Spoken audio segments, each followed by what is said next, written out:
Hi hello welcome back to my channel Hitler Kalyana. Wait ಮಾಡಿ ಈವಾಗಲೇ ಬರ್ತೀನಿ ಅಂತ ಸೌರಭ್ ತನ್ನ ರೂಮ್ಗೆ ಹೋದ. ಹೋಗ್ತಾ ಇದ್ದ ಸೌರಭ್ನ ನೋಡಿ ಒಬ್ರಿಗೊಬ್ರು ನೋಡಿಕೊಂಡು ಕುತಂತ್ರದಿಂದ ನಕ್ಕರು ವಿಕ್ರಾಂತ್ ಮತ್ತು ವಿರಾಟ್ ರಾಜ್. ಈ ಹೊಸ ಪಾತ್ರ ಯಾಕೆ ಅನ್ಕೋಬೇಡಿ, ಅಕ್ಷತಾಳ ತಾತನೇ ನೆನ್ನೆ ವಿರಾಟ್ ಭೂಪತಿ ಅಂತ ಹೇಳಿದ್ನಲ್ವಾ, ಅವನ ನಿಜವಾದ ಹೆಸರು ವಿರಾಟ್ ರಾಜ್. ಅವರ ವಂಶ ಪಾರಂಪರ್ಯಕ್ಕೆ ಅವರು ರಾಜಮನೆತನ, ಆದ್ದರಿಂದ ರಾಜ್ ಅನ್ನೋದು ಬಳುವಳಿಯಾಗಿ ಬಂದಿದೆ. ಯಾಕೆ ಭೂಪತಿ ಅಂದರೆ ದೊಡ್ಡ ವ್ಯಕ್ತಿ ಅಂತ ಅರ್ಥ, ಹಾಗಾಗಿ ತಾನೇ ಸೇರಿಸಿರೋ ಹೆಸರು ಭೂಪತಿ ಅಂತ. ವಿಕ್ರಾಂತ್ ಮತ್ತು ಆತ ಅಕ್ಷತಾಳನ್ನು ಹುಡುಕ್ತಾ ಮನೆಯಲ್ಲೆಲ್ಲ ಒಮ್ಮೆ ನೋಡಿದರು, ಆದರೆ ಅಕ್ಷತಾ ರೂಮ್ನಿಂದ ಇನ್ನೂ ಹೊರಗಡೆ ಬಂದಿರಲಿಲ್ಲ. ಹಾಗಾಗಿ ಹಾಲ್ನಲ್ಲಿ ಎಲ್ಲೂ ಕೂಡ ಅವಳು ಕಾಣಿಸಲಿಲ್ಲ. ಅಷ್ಟರಲ್ಲಿ ಅಲ್ಲಿಗೆ ರಂಗಮ್ಮ ಬಂದವರಿಗೆ ಟೀ ತಗೊಂಡು ಬಂದು ಟ್ರೇಯನ್ನು ಲಾಯರ್ಗೆ ಮತ್ತು DGP ಅವರಿಗೆ ಕೊಟ್ಟ ಮೇಲೆ ವಿರಾಟ್ ಅವ್ರ ಮುಂದೆ ಬಂದು ಟೀ ಟ್ರೇನ ಇಟ್ಲು. ಬೆಳ್ಳಿ ಲೋಟದಲ್ಲಿ ಟೀ ಕುಡಿಯೋ ಅಭ್ಯಾಸ ಇರೋ ಆತ ಪಿಂಗಾಣಿ ಕಪ್ನಲ್ಲಿರೋ ಟೀಯನ್ನು ತುಂಬ ಚೀಪಾಗಿ ಒಂದು ನೋಟ ನೋಡಿ ಕೈ ಸನ್ನೆ ಮಾಡೇ ಬೇಡ ಅಂತ ಹೇಳ್ದ. ಆತನ ನೋಟ ಅರ್ಥ ಮಾಡ್ಕೊಳ್ಳೋಕ್ಕೆ ಆಗದೇ ಇರೋ ರಂಗಮ್ಮ ಆತ ಕುಡ್ದಿರ್ತಾನೆ ಅಂದ್ಕೊಂಡು ವಿಕ್ರಾಂತ್ ಮುಂದೆ ಇಟ್ಲು. ಅದನ್ನು ನೋಡೋಕೆ ಇಷ್ಟ ಇಲ್ಲದ ಹಾಗೆ ಆತ ಮುಖ ತಿರುಗಿಸಿದ. ಅವ್ರಿಗೆ ಏನಾಗ್ತಾ ಇದೆ ಅಂತ ಅರ್ಥ ಆಗದೆ ರಂಗಮ್ಮ ಅವರನ್ನೇ ನೋಡ್ತಾ ಅಲ್ಲಿಯೇ ನಿಂತ್ಕೊಳ್ಳುವಳಿಗೆ ಪಕ್ಕದಲ್ಲೇ ಇದ್ದ ಅವರ ಲಾಯರ್ ಅವರು ಈ ಥರ ಕಪ್ಗಳಲ್ಲಿ ಟೀನ ಕುಡಿಯಲ್ಲಮ್ಮ, ನೀನು ಹೋಗು ಅಂದ. ಈ ತರಹ ಕಪ್ಗಳಲ್ಲಿ ಅಂದರೆ ಸ್ಟೀಲ್ ಗ್ಲಾಸ್ನಲ್ಲಿ ತಂದುಕೊಡ್ಲಾ ಅಂದ್ಲು ರಂಗಮ್ಮ. ಸ್ಟೀಲ್ ಗ್ಲಾಸ್ ಅಂದಿದ್ದಕ್ಕೆ ವಿಕ್ರಾಂತ್ ಮತ್ತು ವಿರಾಟ್ ನೋಡಿ ಬೇಸದಿಂದ ತಲೆ ಹಿಡ್ಕೊಂಡ್ರು. ಲಾಯರ್ ಅವರಿಗೆ ಏನಾಗಿದೆ ಅಂತ ಅರ್ಥ ಮಾಡಿಕೊಂಡು, ಉಫ್, ಅವರು ಟೀನೇ ಕುಡಿಯಲ್ಲಮ್ಮ, ನೀನು ಟೀ ಯಾಕೆ, ಇಲ್ಲಿ ನೀರನ್ನು ಕೂಡ ಕುಡಿಯಲ್ಲ, ಇನ್ನು ನೀನು ಹೋಗು ಅಂದ ಲಾಯರ್. ಇದೇ ಟೈಮ್ನಲ್ಲಿ ರೂಮ್ಗೆ ಹೋಗಿದ್ದ ಸೌರಭ್ ಸೇಫ್ನಲ್ಲಿರೋ ಎಲ್ಲ ಪೇಪರ್ಗಳನ್ನು ತಿರುವಿ ಹಾಕ್ತಾ ಕಂಗಾಲಾಗಿ ಹುಡುಕ್ತಾ ಇದ್ದ. ಎಷ್ಟೇ ಹುಡುಕಿದ್ರೂ ಕೂಡ ಬೇಕಾದ ಪೇಪರ್ಸ್ಗಳು ಸಿಗದೆ ಹೋದಾಗ ಇನ್ನೊಂದು 5 ನಿಮಿಷ ಹುಡುಕಿ ಖಾಲಿ ಕೈಲಿ ರೂಮ್ನಿಂದ ಹೊರಗಡೆ ಬಂದ. ಅಷ್ಟೊತ್ತಿಗೆ ಸೌರಭ್ ಹೋಗಿ ಆಗಲೇ ಸುಮಾರು 20 ನಿಮಿಷಗಳು ಆಗಿಬಿಟ್ಟಿತ್ತು. ಮುಳ್ಳುಗಳ ಮೇಲೆ ಕೂತ ಹಾಗೆ ಇದ್ದ ವಿಕ್ರಾಂತ್ ಅಸಹನೆಯಿಂದ ರಂಗಮ್ಮನ ನೋಡಿ, ಏನಮ್ಮ ಇನ್ನೂ ಎಷ್ಟು ಹೊತ್ತು, ಅವನನ್ನು ಬೇಗ ಬರೋಕ್ಕೆ ಹೇಳು ಅಂದ. ಸರಿಯಾಗಿ ಅದೇ ಟೈಮ್ನಲ್ಲಿ ಮುಖನ ಬೇಜಾರು ಮಾಡಿಕೊಂಡು ಕೆಳಗಿಳಿದು ಬರ್ತಾ ಇದ್ದ ಸೌರಭ್ನ ನೋಡಿ ನಗ್ತಾ ವಿರಾಟ್, ಅತ್ತ ನೋಡು ಅಂತ ವಿಕ್ರಾಂತ್ನಿಗೆ ತೋರಿಸ್ದ. ಸೌರಭ್ ಮುಖದಲ್ಲಿ ಕಾಣ್ತಾ ಇದ್ದ ನಿರಾಶೆ ನೋಡಿ ನಗು ತಡ್ಕೊಳ್ತಾ ರಂಗಮ್ಮನನ್ನು ನೋಡಿ, ಏಯ್ ನೀನು ಹೋಗಿ ಅಕ್ಷತಾಳನ್ನು ಎಬ್ಸು, ಪ್ರಯಾಣಕ್ಕೆ ಸಿದ್ಧವಾಗಿರೋಕ್ಕೆ ಹೇಳು ಅಂದ ವಿಕ್ರಾಂತ್ ಗರ್ವದಿಂದ. ಪೂರ್ತಿಯಾಗಿ ಕೆಳಗಡೆ ಬಂದ ಸೌರಭ್ನ ನೋಡಿ ಮಿಸ್ಟರ್ ಸೌರಭ್, ಪೇಪರ್ಸ್ ಅಂತ DGP ಕೈ ಮುಂದೆ ಮಾಡ್ದ. ಅದು ಆ ಪೇಪರ್ಸ್ ಮನೆಯಲ್ಲಿ ಸಿಗ್ತಾ ಇಲ್ಲ ಅಂದ ಸೌರಭ್. ಏನು, ನಿಮ್ಮ ಮನೆಯಲ್ಲಿ ಸೇಫ್ ಲಾಕರ್ನಲ್ಲಿ ಇರಬೇಕಾದ ಪೇಪರ್ಸ್ ನಿಮಗೆ ಗೊತ್ತಿಲ್ಲ ಎಲ್ಲಿಗೆ ಹೋಗ್ತವೆ ಅಂದ DGP. ಮೊದಲಿಗೆ ಆ ಪೇಪರ್ ಸಿಕ್ಕಿದ್ರೆ ತಾನೇ ಸರ್, ಇನ್ನು ಇವನ ಜೊತೆ ಚರ್ಚೆ ಯಾಕೆ ಲಾಯರ್, ನಮ್ಮ ಹುಡುಗಿಯನ್ನು ನಮಗೆ ಒಪ್ಪಿಸ್ಬಿಟ್ರೆ ನಾವು ಹೊರಟು ಹೋಗ್ತೀವಿ, ನಮಗೆ ಇಲ್ಲಿ ಇರೋಕ್ಕೆ ತುಂಬಾ ಬೇಜಾರಾಗ್ತಾ ಇದೆ ಅಂದ ವಿಕ್ರಾಂತ್. ಹೋ, ಹಾಗಾದರೆ ನಿಮ್ಮನ್ನು ಇಲ್ಲಿ ಇರೋಕ್ಕೆ ಯಾರು ಹೇಳಿದರು, ತೊಲಗಿ ಇಲ್ಲಿಂದ ಅಂದ ಸೌರಭ್. ಮಿಸ್ಟರ್, ನಿಮ್ಮ ಭಾಷೆ ಸರಿಪಡಿಸ್ಕೊಳ್ಳಿ, ನೀವು ಯಾರ ಜೊತೆ ಮಾತನಾಡ್ತಾ ಇದ್ದೀರಿ ಅಂತ ಗೊತ್ತಿದೆಯಾ, ಅವರು ಶ್ರೀ ಶ್ರೀ ಶ್ರೀ ರಾಜಸಿಂಹ ವಿರಾಟ್, ಅವರ ವಂಶದ ವಾರಸುದಾರರು ಅಂದ ಲಾಯರ್. ಯಾರಾದರೆ ನನಗೇನು, ಇದು ನನ್ನ ಮನೆ, ನನ್ನ ಸಾಮ್ರಾಜ್ಯ, ಇಲ್ಲಿ ನಾನೇ ಕಿಂಗ್, ಯಾರಾದರೆ ನನಗೇನು ಅಂತ ಹೇಳಿ ಮತ್ತೆ ಸೋಫಾದಲ್ಲಿ ಕಾಲಿನ ಮೇಲೆ ಕಾಲು ಹಾಕಿ ಕುಳಿತುಕೊಂಡ. ನೇರವಾಗಿ ಸೌರಭ್ ಕಾಲು ವಿಕ್ರಾಂತ್ನ ಮುಖಕ್ಕೆ ತೋರಿಸ್ತಾ ಇತ್ತು. ವಿಕ್ರಾಂತ್ ಆವೇಶದಿಂದ ಮುಷ್ಟಿ ಬಿಗಿಗೊಳಿಸಿ, ಏಯ್ ಎಷ್ಟೊಂದು ಧೈರ್ಯ ನಿನಗೆ, ನಮ್ಮ ಮುಂದೆಯೇ ಇಷ್ಟು ಆ್ಯಟಿಟ್ಯೂಡ್ ತೋರಿಸ್ತೀಯಾ ಅಂತ ಸೌರಭ್ನ ಮೇಲೆ ಹೋಗುವನನ್ನು ಲಾಯರ್ ತಡೆದು, ಮಿಸ್ಟರ್ ಸೌರಭ್, ಇದೆಲ್ಲ ಬೇಡ, ನಿಮ್ಮ ಹತ್ರ ಸಾಕ್ಷಿಗಳು ಇಲ್ದಿದ್ದ ಮೇಲೆ ನೀವು ಇವರ ಹುಡುಗಿಯನ್ನು ಬಲವಂತವಾಗಿ ತಂದಿದ್ದೀರಾ ಅಂತ ರುಜುವಾತಾದ ಹಾಗೆ ತಾನೇ, ಮರ್ಯಾದೆಯಿಂದ ಇವರ ಹುಡುಗಿಯನ್ನು ಅವರಿಗೆ ಒಪ್ಪಿಸ್ಬಿಟ್ರೆ ಒಳ್ಳೆಯದು, ಇಲ್ಲ ಅಂದರೆ ಅರೆಸ್ಟ್ ಮಾಡೋ ತನಕ ಹೋಗಬೇಕಾಗುತ್ತದೆ ಅಂತ ಬೆದರಿಸಿದ. ವಿಕ್ರಾಂತ್ ಸೌರಭ್ನ ಕಡೆ ಕೋಪದಿಂದ ನೋಡ್ತಾ, ಇವನು ನನ್ನ ಹುಡುಗಿಯನ್ನು ಒಪ್ಸೋದು ಅಷ್ಟೇ ಅಲ್ಲ, ನಿನ್ನೆ ನಮ್ಮ ಮನೆಗೆ ಬಂದು ನಮ್ಮ ಮೇಲೆ ದೌರ್ಜನ್ಯ ಮಾಡಿದ್ದಕ್ಕೆ, ನನ್ನ ಸೋದರತ್ತೆ ಮಗಳನ್ನು, ನನ್ನ ಹೆಂಡತಿಯಾಗುವ ಹುಡುಗಿನ ಬಲವಂತವಾಗಿ ಕರ್ಕೊಂಡು ಹೋಗಿದ್ದಕ್ಕೆ ಇವನು ನನ್ನ ಕಾಲು ಹಿಡ್ಕೊಂಡು ಕ್ಷಮೆ ಕೇಳಲೇಬೇಕು, ಇಲ್ಲ ಅಂದರೆ ಇವನ ಮೇಲೆ ನಾನು ಮಾನಹಾನಿ ಕೇಸ್ ಫೈಲ್ ಮಾಡ್ತೀನಿ ಅಂದ. ನನ್ನ ಹುಡುಗಿ ಅಂದಿದ್ದಕ್ಕೆ ಸೌರಭ್ನ ಕಣ್ಗಳಂತೂ ಕೆಂಪಾದವು. ಹಲ್ಲನ್ನ ಕಡಿಯುತ್ತಾ ಆಹಾ ಹೌದಾ ಅಂದ. ಮಿಸ್ಟರ್ ಸೌರಭ್, ನಿಮ್ಮ ವರ್ತನೆ ಅಸಲಿಗೆ ಚೆನ್ನಾಗಿಲ್ಲ. ನೀವು ತುಂಬ ವ್ಯಂಗ್ಯವಾಗಿ ನಡ್ಕೊಳ್ತಾ ಇದ್ದೀರಾ. ಹೀಗೆ ಮಾಡಿದರೆ ನೀವು ತುಂಬಾ ಸಮಸ್ಯೆಗಳನ್ನ ಎದುರಿಸಬೇಕಾಗತ್ತೆ ಅಂತ ವಾರ್ನಿಂಗ್ ಟೋನಲ್ಲಿ DGP ಹೇಳಿದರು. ನನ್ನ ಜೊತೆ ಚೆನ್ನಾಗಿ ಮಾತಾಡೋರಿಗೆ ನಾನು ಕೂಡ ತುಂಬಾ ಸಭ್ಯತೆಯಿಂದ ಆನ್ಸರ್ ಕೊಡ್ತೀನಿ ಸರ್. ನನ್ನ ಜೊತೆ ಹೀಗೆ ವಕ್ರವಾಗಿ ವಾದ ಆಡೋರಿಗೆ ನನ್ನ ಆನ್ಸರ್ ಸಹ ಹಾಗೇ ಇರುತ್ತೆ DGP ಅವರೇ ಅಂದ. ಅವರು ನನ್ನ ಮೇಲೆ ಮಾನಹಾನಿ ಕೇಸ್ ಅಂದರು ಅಲ್ವಾ, ಈಗ ನಾನು ಹೇಳ್ತಾ ಇದ್ದೀನಿ, ಬರ್ಕೊಳ್ಳಿ. ಇವಳು ನನ್ನ ಹೆಂಡತಿಯನ್ನು ಬಲವಂತವಾಗಿ ತನ್ನ ಜೊತೆಗೆ ಕರ್ಕೊಂಡು ಹೋಗಿ 1 ವಾರ ಕಾಲ ಅವರ ಮನೆಯಲ್ಲಿ ಕೂಡು ಹಾಕಿದ. ಅವಳನ್ನು ಮಾನಸಿಕವಾಗಿ ಬೆದರಿಸಿ, ಭಯಪಡಿಸಿ, ಹಿಂಸೆ ಕೊಟ್ಟ. ಅದರಿಂದ ನನ್ನ ಹೆಂಡತಿ ಆರೋಗ್ಯದ ವಿಷಯದಲ್ಲಿ ತುಂಬಾ ಸಮಸ್ಯೆ ಎದುರಿಸಬೇಕಾಯಿತು. ಅವಳು ತೆಗೆದುಕೊಂಡು ಓವರ್ ಪ್ರೆಷರ್ ಕಾರಣದಿಂದ, ಅದೂ ಅಲ್ಲದೆ ಅವಳಿಗೆ ಮಾತ್ರ ಅಲ್ಲ, ಅವಳ ಹೊಟ್ಟೆಯಲ್ಲಿರೋ ನಮ್ಮ ಬೆಳವಣಿಗೆಯಲ್ಲಿರುವ ಮಗುವಿಗೂ ಕೂಡ ಸಮಸ್ಯೆ ಸೃಷ್ಟಿಯನ್ನು ಮಾಡಿದ್ದಾರೆ ಅಂತ ಹೇಳ್ತಾ ಕೆಲವು ಪೇಪರ್ಸ್ ತೆಗೆದು ಅವರ ಮುಂದೆ ಇಡ್ತಾ,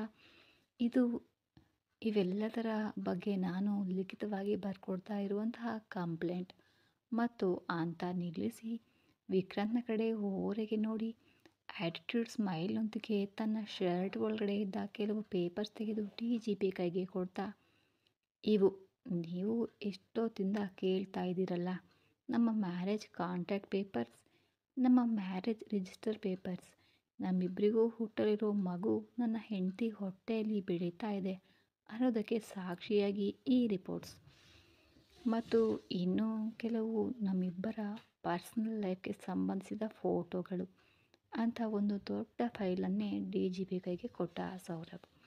ಇದನ್ನು ಕೇಳಿದ ಕೂಡಲೇ ವಿಕ್ರಾಂತನಿಗೆ ಎಗರಿ ಕೆಮ್ಮು ಬಂದು ಲಾಯರ್ ಕಂಗಾಲಾಗಿ ಅವನ ತಲೆ ನೇವರಿಸುತ್ತಾ ಟೇಬಲ್ ಮೇಲಿದ್ದ ನೀರು ಗ್ಲಾಸ್ನ ತಗೊಳ್ಳೋಕೆ ನೋಡ್ದ. ಅಷ್ಟರಲ್ಲಿ ರಂಗಮ್ಮ ಬಂದು ಆ ಟ್ರೈಯನ್ನು ಅವನು ಮುಟ್ಟಿದ ಹಾಗೆ ಕಿತ್ಕೊಂಡು, ಅಯ್ಯೋ ಅದೇನು ಸರ್, ಅವರು ಇಲ್ಲಿ ನೀರನ್ನು ಕೂಡ ಕುಡಿಯಲ್ಲ ಅಂತ ಹೇಳಿದ್ರಲ್ಲ ಅಂತ ಆ ಟ್ರೇನ ತೆಗೆದುಕೊಂಡು ಹೊರಟು ಹೋದ್ಲು ರಂಗಮ್ಮ. ಇದರಿಂದ ವಿರಾಟ್ ಮತ್ತು ವಿಕ್ರಾಂತ್ ಜೊತೆಗೆ ಲಾಯರ್ಗೂ ಶಾಕ್ ಆಗಿದ್ರೆ, ಸೌರಭ್ ಮಾತ್ರ ಕೂಲಾಗಿ ಸ್ಮೈಲ್ನೊಂದಿಗೆ ಸೀಟಿ ಹಾಕ್ಕೊಂಡು ಸೋಫಾದಲ್ಲಿ ಆರಾಮವಾಗಿ ಹಿಂದೆ ಒರಗಿ ಕಾಲಿನ ಮೇಲೆ ಕಾಲು ಹಾಕ್ಕೊಂಡು ಕಾಲನ್ನ ಆಡಿಸುತ್ತಾ ವಿಕ್ರಾಂತ್ನನ್ನು ನೋಡಿ ಹುಬ್ಬನ್ನು ಮೇಲಕ್ಕೆತ್ತಿ ತೋರಿಸಿದ. DGP ಆ ಪೇಪರ್ಗಳನ್ನು ನೋಡಿ ಲಾಯರ್ ಅವರಿಗೆ ಕೊಡಲು ಅವರು ಕೂಡ ಪೂರ್ತಿಯಾಗಿ ಓದಿದರು. ನೀವು ಹೇಳ್ತಾ ಇರೋ ನಿಮ್ಮ ಮೊಮ್ಮಗಳು ಇವರ ಹೆಂಡತಿ ಅಂತ ಈ ಪೇಪರ್ಸ್ಗಳಲ್ಲಿ ತುಂಬಾ ಕ್ಲಿಯರಾಗಿ ಇದೆ ಸರ್ ವಿರಾಟ್ ರಾಜ್ ಅವರೇ ಅಂದ DGP. ತಮ್ಮ ಮನೆಯಲ್ಲಿದ್ದ ಪೇಪರ್ಗಳು ಸೌರಭ್ನ ಕೈಯಲ್ಲಿ ಇರೋದನ್ನು ನೋಡಿ ದೊಡ್ಡ ಶಾಕ್ನಲ್ಲಿ ಇದ್ದ ತಾತ ಮತ್ತು ಮೊಮ್ಮಗ ಇದೆಲ್ಲ ಹೇಗೆ ಆಯಿತು ಅಂತ ಅರ್ಥ ಆಗದೆ ತಲೆಯನ್ನು ಹಿಡ್ಕೊಂಡ್ರು. ವಿಕ್ರಾಂತ್, ಇದು ಏನು? ಆ ಪೇಪರ್ಸ್ಗಳನ್ನು ನೀನು ಕದಿಯುವಂತೆ ಮಾಡಿದ್ದೀನಿ ಅಂತ ಹೇಳಿದೆ ಅಲ್ವಾ, ಆದರೆ ಇದು ಏನು? ಅದೇ ನನಗೂ ಅರ್ಥ ಆಗ್ತಾ ಇಲ್ಲ ತಾತಯ್ಯ. ಅವರು ತೆಗೆದುಕೊಂಡು ಬಂದ ಮೇಲೂ ಕೂಡ ನಾನು ಪೇಪರ್ಸ್ ನೋಡಿದ್ದೆ, ಅವು ನಿಜವಾದ ಪೇಪರ್ಸೇ, ಮದುವೆ ಕಾಂಟ್ರಾಕ್ಟ್ ಪೇಪರ್ಸ್. ಆದರೆ ಇವೆಲ್ಲ ಹೇಗೆ ಬಂತು ಅಂತ ಗೊತ್ತಾಗಲಿಲ್ಲ. ಇವರು ಹೀಗೆ ಗುಸುಗುಸು ಮಾತನಾಡ್ತಾ ಇರೋ ವೇಳೆ ಲಾಯರ್ ಕೂಡ ಪೇಪರ್ಸ್ನ ಓದಿ, ಸಾಕ್ಷಿಗಳೆಲ್ಲ ಅವನ ಪರವಾಗಿ ಇವೆ ವಿರಾಟ್ ಅವರೇ, ಇನ್ನು ನಾವು ಏನು ಮಾಡೋಕ್ಕೆ ಆಗಲ್ಲ ಅಂದ.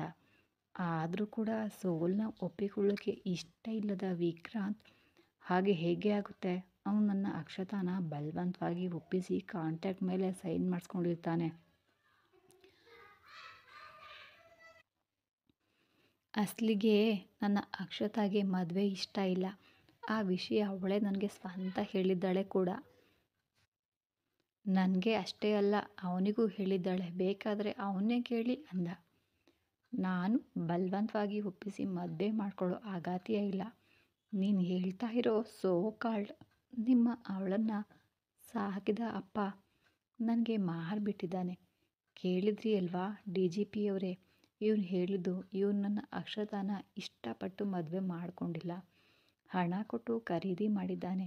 ಬೇಕಿದ್ರೆ ಆ ಹಣ ಅಷ್ಟೇ ಅಲ್ಲ, ಅದಕ್ಕೆ ಡಬಲ್ ಇವನ ಮುಖಕ್ಕೆ ಬಿಸಾಕೋಣ.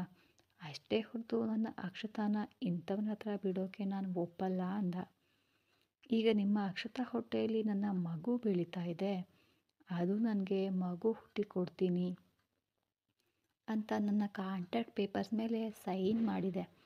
ಅದು ನನಗೆ ಮಗುವನ್ನು ಕೊಡೋ ತನಕ ಅದರ ಮೇಲೆ ಎಲ್ಲ ಹಕ್ಕುಗಳು ನನ್ನವೇ ಆಗಿರ್ತವೆ ಅಂದ ಸೌರಭ್ ಗಟ್ಟಿಯಾಗಿ. ಇಲ್ಲ ಲಾಯರ್, ಅವಳು ಅಸಲಿಗೆ ಪ್ರೆಗ್ನೆಂಟೇ ಅಲ್ಲ ಅಂದ ವಿಕ್ರಾಂತ್. 7 ತಿಂಗಳ ನಂತರ ಬಾ ಮನೆಗೆ, ನನ್ನ ಮಗುವಿನ ಕಾಲು ತೋರಿಸ್ತೀನಿ ನಿನಗೆ ಅಂದ ಸೌರಭ್ ಪೊಗರುತನದಿಂದ. ಇಲ್ಲ ಸರ್, ಅವಳು ಪ್ರೆಗ್ನೆಂಟ್ ಅಲ್ಲ. ಆ ವಿಷಯ ಅವಳು ನಿನ್ನೆ ಸ್ವತಃ ಇವನಿಗೆ ಹೇಳಿದ್ದಾಳೆ. ಇಲ್ಲ ಅಂತ ಹೇಳೋಕೆ ಹೇಳಿ ಅಂದ ವಿಕ್ರಾಂತ್. ಹೌದೋ ಅಲ್ವೋ, ಸ್ವಲ್ಪ ದಿನ ಕಾಯಪ್ಪ, ನಿನಗೆ ಗೊತ್ತಾಗುತ್ತೆ. ಅದೂ ಅಲ್ಲದೆ ಅವಳು ಈಗ ಪ್ರೆಗ್ನೆಂಟ್ ಇದ್ದರೂ ಇಲ್ದಿದ್ರೂ ನನಗೆ ಹೇಗಾದರೂ ಮಾಡಿ ಅದು ಮಗುವನ್ನು ಹೆತ್ತೇ ಕೊಡಬೇಕು. ಅದು ಮಗು ಹೆತ್ತರೇನೆ ಅದಕ್ಕೆ ನನ್ನಿಂದ ಬಿಡುಗಡೆ ಅಂದ. ನಿಮ್ಮ ಹೆಂಡತಿಗೆ ನಿಮ್ಮ ಮೇಲೆ ಇಷ್ಟ ಇಲ್ಲ ಅಂತ ಅವಳನ್ನು ಬಲವಂತವಾಗಿ ನಿಮ್ಮ ಹತ್ರ ಇಟ್ಕೊಂಡಿದ್ದೀರಾ ಅಂತ ಇವರು ಹೇಳ್ತಾ ಇದ್ದಾರೆ ಅಲ್ವಾ ಸೌರಭ್ ಅವರೇ? ಒಂದು ಸಲ ನಿಮ್ಮ ಹೆಂಡತಿಯನ್ನು ಕರೀರಿ, ಅವಳು ಬಾಯಿಂದ ಅವಳು ಏನು ಹೇಳ್ತಾಳೆ ಅಂತ ಕೇಳಿದ ಮೇಲೆ ನಿರ್ಧಾರನ ತಗೊಳ್ಳೋಣ ಅಂದ ಡಿ ಜಿ ಪಿ. ಸೌರಭ್ ಕೋಪದಿಂದ, ಕ್ಷಮಿಸಿ ಸರ್, ನಾನು ಎಲ್ಲ ಪ್ರೂಫ್ಗಳನ್ನು ಪಕ್ಕಾ ಆಗಿ ನಿಮ್ಮ ಮುಂದೆನೇ ಇಟ್ಟಿದ್ದೀನಿ ಅಲ್ವಾ. ಅವಳನ್ನು ಬೆದರಿಸಿ ಸಹಿ ಹಾಕಿಸೋ ಅಗತ್ಯ ನನಗೆ ಇಲ್ಲ. ಅದೂ ಅಲ್ಲದೆ ಅವಳು ಮೈನರ್ ಕೂಡ ಅಲ್ಲ, ಮೇಜರ್. ನಿಮಗೆ ಕೊಟ್ಟಿರೋ ಪೇಪರ್ಸ್ಗಳಲ್ಲಿ ಅವಳ ವಯಸ್ಸಿನ ಸರ್ಟಿಫಿಕೇಟ್ ಕೂಡ ಇದೆ ಅಲ್ವಾ. ಖಂಡಿತ ಅವಳು ಮೇಜರ್ ಆದರೂ ಕೂಡ ಭಯಪಡಿಸಿ ಮಾಡಿಸಬಹುದು ಅಲ್ವಾ. ಅದಕ್ಕೆ ಒಮ್ಮೆ ನಿಮ್ಮ ಹೆಂಡತಿಯನ್ನು ಕರೀರಿ, ಅವಳ ಬಾಯಿಂದ ಹೇಳಿಕೆ ಕೇಳ್ತೀವಿ ಅಂದ ಲಾಯರ್. ಇಂಥವ್ರ ಮುಂದೆ ನನ್ನ ಹೆಂಡತಿ ಬಂದು ಹೇಳಿಕೆ ಕೊಡೋ ಅಗತ್ಯ ಅವಳಿಗೆ ಇಲ್ಲ. ನಾನು ನನ್ನ ಹೆಂಡತಿಯನ್ನು ಇಂಥವ್ರ ಮುಂದೆ ನಿಲ್ಲಿಸೋದು ಇಲ್ಲ. ನಿಮಗೆ ಅಷ್ಟೊಂದು ಅವಳ ಹೇಳಿಕೆ ಕೇಳಲೇಬೇಕು ಅಂದರೆ ಕಾನೂನಿನ ಪ್ರಕಾರ ಲೇಡಿ ಕಾನ್ಸ್ಟೇಬಲ್ನ ಕಳುಹಿಸಿ, ಅವಳು ಹೇಳಿಕೆ ಕೊಡ್ತಾಳೆ ಅಷ್ಟೇ ಹೊರತು ಇವ್ರ ಮುಂದೆ ಮಾತ್ರ ನನ್ನ ಹೆಂಡತಿ ಹೊರಗಡೆ ಬರಲ್ಲ, ನಾನು ಬರೋಕ್ಕೂ ಕೂಡ ಬಿಡಲ್ಲ ಅಂತ ಖಡಾಖಂಡಿತವಾಗಿ ಹೇಳ್ದ ಸೌರಭ್. ಹಾಗಾದರೆ ನಾವು ಕೂಡ ಇವನ ಹತ್ರ ನಮ್ಮ ಹುಡುಗಿಯನ್ನು ಇಡೋಕ್ಕೆ ಅಸಲಿಗೆ ಒಪ್ಪೋದಿಲ್ಲ. ಯಾವುದೋ ತಿಳಿಯದ ಕಾರಣಕ್ಕೆ ನಮ್ಮ ಹುಡುಗಿಗೆ ಯಾವುದೋ ಮತ್ತು ಔಷಧಿ ಕೊಟ್ಟು ನೀನು ಕಾಂಟ್ಯಾಕ್ಟ್ ಪೇಪರ್ಸ್ ಮೇಲೆ ಸಹಿ ಹಾಕಿಸ್ಕೊಂಡಿರ್ತೀಯ. ಅವಳನ್ನು ಸಾಕಿದ ಲಫಂಗ ಆ ಹಣದ ಅವಶ್ಯಕತೆಗಾಗಿ ನನ್ನ ಮೊಮ್ಮಗಳನ್ನು ನಿನಗೆ ಮಾರಿರ್ತಾನೆ ಅಷ್ಟೆ ಹೊರತು ಇದರಲ್ಲಿ ನನ್ನ ಮೊಮ್ಮಗಳ ಭಾಗ ಏನೂ ಇಲ್ಲ. ನಮ್ಮ ಮನೆಯ ಹುಡುಗಿ ನಿನ್ನ ಹಾಗೆ ಹಣಕ್ಕೋಸ್ಕರ ಮುಖಕ್ಕೆ ಬಣ್ಣ ಹಾಕ್ಕೊಂಡು ತೆರೆ ಮುಂದೆ ನಡೆಸುವಂತಹ ಅವಳ ಜೊತೆ ಇರೋದಕ್ಕೆ, ನಿನ್ನಂಥವನಿಗೆ ಹೆಂಡತಿಯಾಗಿ ಇರೋದಕ್ಕೆ ನಾವು ಅಸಲಿಗೆ ಒಪ್ಪೋದೇ ಇಲ್ಲ ಅಂದರು ವಿರಾಟ್ ಅವರು. ಇಲ್ಲಿ ಒಂದು ಸಣ್ಣದಾಗಿ ಸೂಚನೆ ಕೊಡ್ತಾ ಇದ್ದೀನಿ. ನನಗೆ ಸಿನಿಮಾ ರಂಗದ ಮೇಲೆ ಆಗಲಿ, ಆ ವ್ಯಕ್ತಿಯ ವೃತ್ತಿಯ ಮೇಲೆ ಆಗಲಿ, ಸಿನಿಮಾ ರಂಗದಲ್ಲಿ ಕೆಲಸ ಮಾಡೋ ವ್ಯಕ್ತಿಗಳ ಮೇಲೆ ಆಗಲಿ ಯಾವುದೇ ಕೆಟ್ಟ ಅಭಿಪ್ರಾಯ ಇಲ್ಲ. ಕತೆಗೋಸ್ಕರ ಮಾತ್ರ ಕೆಲವು ವಾಕ್ಯಗಳನ್ನು ಬಳಸಬೇಕಾಗಿ ಬಂತು. ದಯವಿಟ್ಟು ಎಲ್ಲಾದರೂ ಯಾರಿಗಾದರೂ ಈ ವಾಕ್ಯಗಳು ನೋವುಂಟು ಮಾಡಿದ ಹಾಗೆ ಅನಿಸಿದರೆ ಕ್ಷಮೆಯನ್ನು ಕೋರ್ತಾ ಇದ್ದೀನಿ.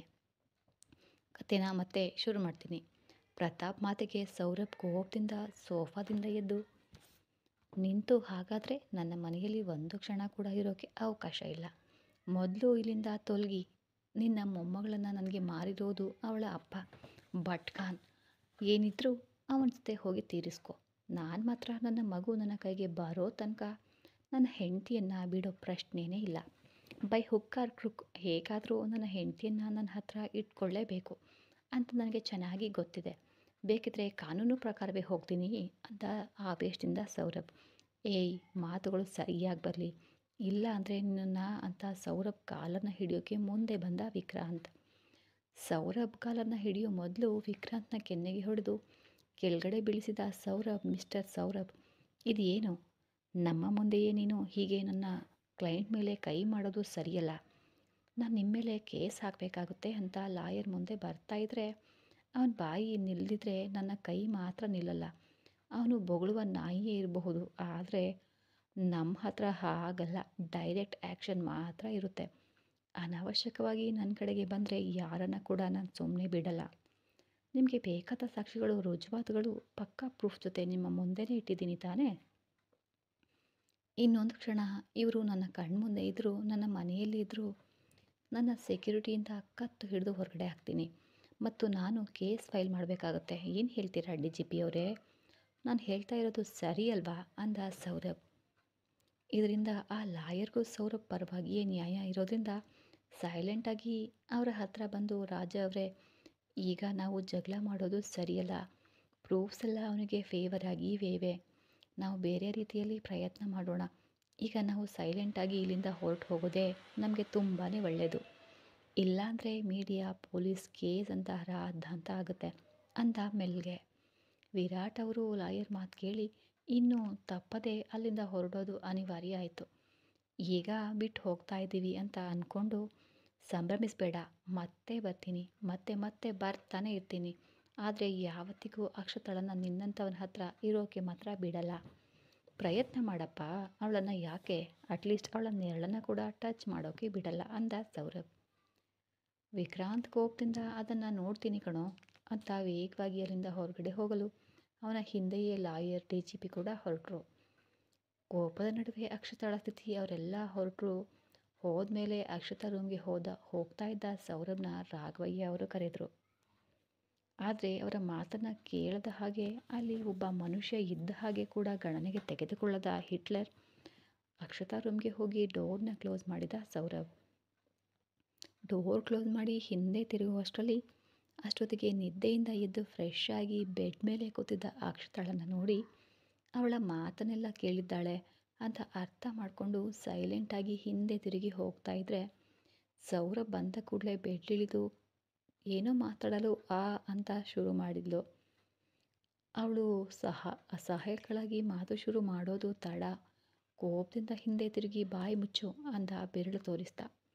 ತನ್ನ ಕೋಪದಿಂದ ಅದು ಅಲ್ಲ ಸೌರಭ್ ಅವರೇ, ನಾನು ಅಂತ ಮಾತನ್ನ ಮುಂದುವರ್ಸೋಕ್ಕೆ ಬಂದರೆ ಅವಳ ಮಾತನ್ನು ಕೇಳೋಕ್ಕೆ ಇಷ್ಟ ಇಲ್ಲದ ಹಾಗೆ ಇದ್ದಕ್ಕಿದ್ದ ಹಾಗೆ ಅವಳ ಹತ್ರ ಹೋಗಿ ಕುತ್ತಿಗೆ ಹಿಡ್ಕೊಂಡು, ಬಾಯಿ ತೆರೆಯೋಕ್ಕೆ ಯೋಚನೆ ಮಾಡಬೇಡ ಡಸ್ಕಿ, ತುಂಬ ಅಂದರೆ ತುಂಬಾ ಕಂಟ್ರೋಲ್ ಮಾಡ್ಕೊಳ್ತಾ ಇದ್ದೀನಿ.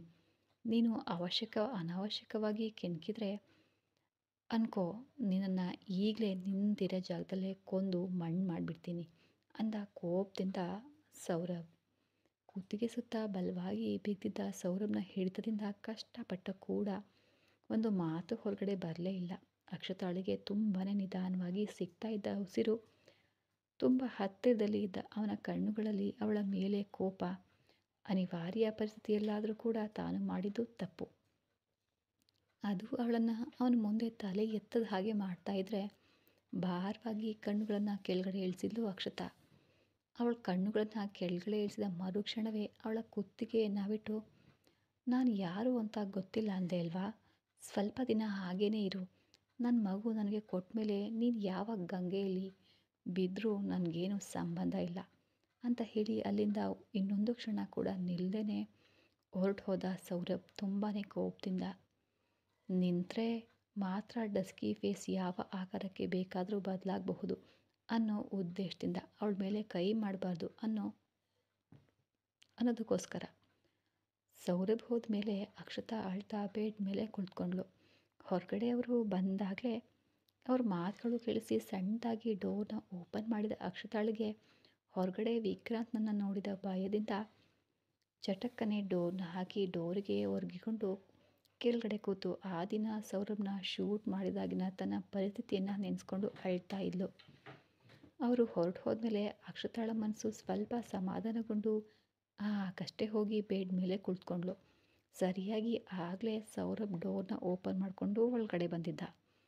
ಸೌರಭ್ ಅಕ್ಷತಾಳ ರೂಮಿಂದ ಹೊರಗಡೆ ಬರೋಕೆ ಅಲ್ಲಿಯೇ ಎದುರು ನೋಡ್ತಾ ಇದ್ದ ರಾಘವಯ್ಯನವರು ಸೌರಭ್ ಬರ್ತಾ ಇದ್ದ ಹಾಗೆ ತನ್ನ ರೂಮ್ಗೆ ಹೋಗ್ತಾ ಇದ್ರೆ, ಸೌರಭ್ ನಿಲ್ಲಪ್ಪ ಅಂದ ಗಂಭೀರವಾಗಿ.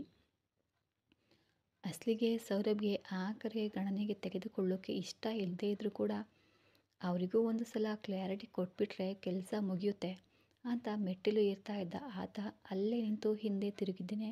ಏನು ಅಂದ. ಏಯ್, ಏನು ಮಾಡ್ತಾ ಇದೀಯಾ ನೀನು? ನಿನ್ನ ಕೊಲ್ಲೋಕೆ ನೋಡಿದವಳನ್ನು ಮತ್ತೆ ಯಾಕೆ ಮನೆಗೆ ಕರ್ಕೊಂಡು ಬಂದು ಇಟ್ಟಿದ್ದೀಯಾ? ಅವರೆಲ್ಲ ಯಾರು? ನಿನ್ನನ್ನು ಯಾಕೆ ಆ ತರಹ ಎಲ್ಲ ಮಾತಾಡ್ತಾ ಇದ್ದಾರೆ? ಅಸಲಿಗೆ ಅಂತ ಮೋಸ ಮಾಡೋರಿಗೋಸ್ಕರ ನೀನು ಯಾಕೆ ಮಾತು ಕೇಳಬೇಕು? ತಕ್ಷಣ ಅವಳನ್ನು ಮನೆಯಿಂದ ಹೊರಗಡೆ ಕಳಿಸು ಅಂದ ರಾಘವಯ್ಯ. ಅವ್ರು ಹೇಳಿದ್ದು ಕೇಳಿದ ಮೇಲೆ ಪೂರ್ತಿಯಾಗಿ ಹಿಂದೆ ತಿರುಗಿ ಮುಗಿತಾ ನಿಮ್ಮ ಬೋರು ಅಂತ ಕೇರ್ಲೆಸ್ ಆಗಿ ಕೇಳಿದ ಸೌರಭ್. ಸೌರಭ್ ಕೋಪದಿಂದ ಆದ ರಾಘವಯ್ಯ ಶ್ ಅಂತ ಕೈನ ಅಡ್ಡ ಇಟ್ಟು ನಿಲ್ಲಿಸಿದ ಸೌರಭ್. ಇಷ್ಟೊತ್ತು ನಿಂತಿದ್ದು ನೀವೇನೋ ಹೇಳ್ತೀರಾ ಅಂತ, ನೀವು ಹೇಳಿದ್ದನ್ನು ನಾನು ಕೇಳ್ತೀನಿ ಅಂತ ಅಲ್ಲ, ನಿಮಗೆ ಒಂದು ಕ್ಲಾರಿಫಿಕೇಷನ್ ಕೊಡೋಕ್ಕೆ ಮಾತ್ರ ನಾನಿಲ್ಲಿ ನಿಂತಿದ್ದು. ಏನಂದ್ರಿ? ಅವಳನ್ನು ಮನೆಯಿಂದ ಹೊರಗಡೆ ಕಳಿಸ್ಬೇಕು ಅಂತಾನ? ಅದು ಹೇಳೋಕ್ಕೆ ನೀವ್ಯಾರು? ಇದು ನನ್ನ ಮನೆ, ಅವಳು ನನ್ನ ಹೆಂಡತಿ. ಸೊ ಆಟೋಮ್ಯಾಟಿಕ್ಕಾಗಿ ಇದು ಅವಳ ಮನೆ ಕೂಡ. ಅವಳ ಹೊಟ್ಟೆಯಲ್ಲಿ ನನ್ನ ಮಗು ಬೆಳೀತಾ ಇದೆ. ನಮ್ಮ ಮನೆಯಿಂದ ಯಾರನ್ನು ಕಳುಹಿಸ್ಬೇಕು, ಯಾರನ್ನು ಕಳುಹಿಸಬಾರ್ದು ಅನ್ನೋದು ಪೂರ್ತಿಯಾಗಿ ನಮ್ಮಿಬ್ಬರಿಷ್ಟ. ಅಸಲಿಗೆ ನಿನ್ನನ್ನು ಯಾರು ಹೇಳೋಕ್ಕೆ ಬಂದರು? ಅಸಲಿಗೆ ನಿಮಗೆ ಇಲ್ಲಿ ಏನು ಹಕ್ಕು ಇದೆ ಅಂತ ಮಾತಾಡ್ತಾ ಇದ್ದೀರಾ? ನಿಜ ಹೇಳಬೇಕಾದ್ರೆ ಇಲ್ಲಿ ಇರೋ ಅಧಿಕಾರ, ಹಕ್ಕು ಇರೋದು ಕೇವಲ ನನಗೆ, ಅವಳಿಗೆ ಮಾತ್ರ. ನಿಮಗೆ ಯಾವುದೇ ಹಕ್ಕು ಇಲ್ಲ. ಈ ಮನೆಯಲ್ಲಿ ಇರೋದಕ್ಕೂ ಕೂಡ ಬೇಡ ಅಂತ ಹೇಳ್ತಾ ಇದ್ರು ನೀವು ಇಲ್ಲಿಯೇ ಬಿದ್ದು ಅಳ್ತಾ ಇದ್ದೀರಾ. ಇನ್ನೊಮ್ಮೆ ನನ್ನ ಮನೆಯಲ್ಲಿ ನಿಮ್ಮ ಇಷ್ಟಗಳನ್ನು ಸ್ಪ್ರೆಡ್ ಮಾಡೋಕ್ಕೆ ನೋಡಿದರೆ ಮರ್ಯಾದೆಯಿಂದ ಇರೋದಿಲ್ಲ. ದೊಡ್ಡವರು ಅಂತಾನು ನೋಡದೆ ಕತ್ ಹಿಡಿದು ಹೊರಗಡೆ ಹಾಕಬೇಕಾಗುತ್ತೆ ಅಂದ ಸೌರಭ್. ಸೌರಭ್, ಏನು ಮಾತನಾಡ್ತಾ ಇದ್ದೀಯಾ ನೀನು? ನಾನು ನಿನ್ನ ತಾತ, ನನ್ನ ಜೊತೆಯೇ ಹೀಗೆ ಮಾತನಾಡ್ತೀಯಾ ಅಂದರು ಕೋಪದಿಂದ. So what? ತಾತ ಆದರೆ ನನಗೇನು? ನಿಮ್ಮನ್ನು ನಾನು ಯಾವತ್ತೂ ಹಾಗೆ ಅಂದ್ಕೊಂಡಿಲ್ಲ. ನನ್ನ ಅಮ್ಮನನ್ನು ಕೊಂದಿದ್ದೀರಾ ನೀವು. ನಿಮ್ಮನ್ನು ನಾನು ಯಾವತ್ತೂ ಕೊಂದ ಹಂತಕರಾಗಿ ನೋಡಿದ್ದೇನೆ. ಆದರೆ ನನಗೆ ಬೇಕಾದವರು ಅಂತ ಯಾವತ್ತೂ ಅಂದ್ಕೊಂಡೇ ಇಲ್ಲ. ಇನ್ನು ಮುಂದೆ ಕೂಡ ಅಂದ್ಕೊಳ್ಳೋದು ಇಲ್ಲ. ನಿಮ್ಮ ದೃಷ್ಟಿಯಲ್ಲಿ ಇದು ನಿಮ್ಮ ಮಗಳಿಗೆ ಸಂಬಂಧಿಸಿದ ಮನೆ ಇರಬಹುದು. ಆದರೆ ನನ್ನ ದೃಷ್ಟಿಯಲ್ಲಿ ನೀವು ದಿಕ್ಕಿಲ್ಲದ ಅನಾಥರಾಗಿ ಇರೋಕ್ಕೆ ಜಾಗ ಇಲ್ಲದೆ, ಗತಿ ಇಲ್ಲದೆ ನನ್ನ ಮನೆಗೆ ಬಂದ್ರಿ. ನಿಮ್ಮ ಮನಸ್ಸಿಗೆ, ನಿಮ್ಮ ವಯಸ್ಸಿಗೆ ಬೆಲೆ ಕೊಟ್ಟು ನನ್ನ ಮನೆಯಲ್ಲಿ ಇರೋಕ್ಕೆ ಸ್ವಲ್ಪ ನೇರಳನ್ನು ಕೊಟ್ಟೆ ಅಷ್ಟೇ. ಅದೇ ಅನನುಕೂಲವನ್ನು ಮಾಡಿಕೊಂಡು ನನ್ನ ಮುಂದೆಯೇ ನನ್ನ ಹೆಂಡತಿಯನ್ನು ಅಂದರೆ ನೋಡ್ತಾ ಸುಮ್ಮನೆ ಇರಲ್ಲ. ಪದ್ಧತಿಯಿಂದ ಇದ್ರಿ ಅಂದರೆ ನಾನು ತುಂಬ ಪದ್ಧತಿಯಿಂದ ಇರ್ತೀನಿ. ಇಲ್ಲ ಅಂತ ನೀವು ಪದ್ಧತಿ ಮರೆತರೆ ನಾನು ನಿಮ್ಮ ವಯಸ್ಸನ್ನು ಮರಿಬೇಕಾಗುತ್ತೆ ಅಂತ ಕೋಪದಿಂದ ಹೇಳಿದ ಸೌರಭ್. ಈ ಕಥೆ ಮುಂದುವರಿಯೋದು ಮುಂದಿನ ಎಪಿಸೋಡಲ್ಲಿ. ಅಕ್ಷತಾ ಯಾರು, ಅಕ್ಷತಾಗೋಸ್ಕರ ಯಾಕೆ ಈ ಥರ ಹೊಡೆದಾಟ ಎಲ್ಲ ನಡೀತಾ ಇದೆ ಅಂತ ಮುಂದಿನ ಎಪಿಸೋಡಲ್ಲಿ ಮಿಸ್ ಮಾಡದೆ ನೋಡ್ತಾ ಇರಿ. ಮತ್ತೆ ಸಿಗೋಣ. ಧನ್ಯವಾದಗಳು.